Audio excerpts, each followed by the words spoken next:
ఈ వీడియోలో మనం భగవద్గీత అధ్యాయము 10 శ్లోకము 28ను పరిశీలిద్దాం.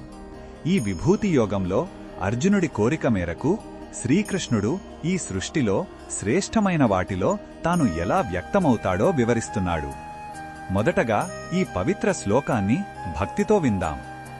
ఆయుధానామహం వజ్రం ధేనూనామస్మి కామధుక్ ప్రజనశ్చాస్మి కందర్పః సర్పాణామస్మి వాసుకిః.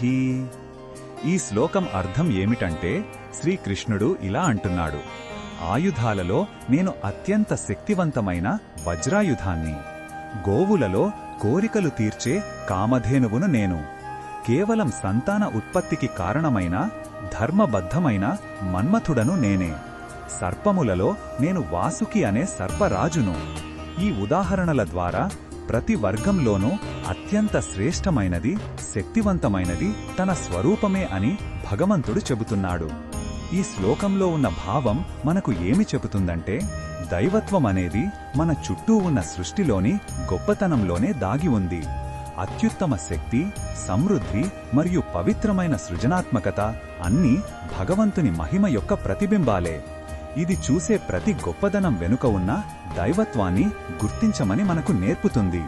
ఈ బోధనను మన దైనందిన జీవితంలో ఎలా ఉపయోగించుకోవచ్చంటే, ఇతరులలోని గొప్ప గుణాలను చూసినప్పుడు దానిని భగవంతుని ప్రసాదంగా భావించాలి. కుటుంబ బాధ్యతలను, ముఖ్యంగా సంతానాన్ని కనడం వంటి ధర్మాన్ని ఒక పవిత్రమైన కార్యంగా చూడాలి. మనకు లభించిన సమృద్ధికి కృతజ్ఞతతో ఉండటం ద్వారా మనం భగవంతునికి దగ్గరవుతాము. మరిన్ని భగవద్గీత శ్లోకాల అర్థాన్ని తెలుసుకోవాలంటే మా తదుపరి వీడియోలను తప్పకుండా చూడండి.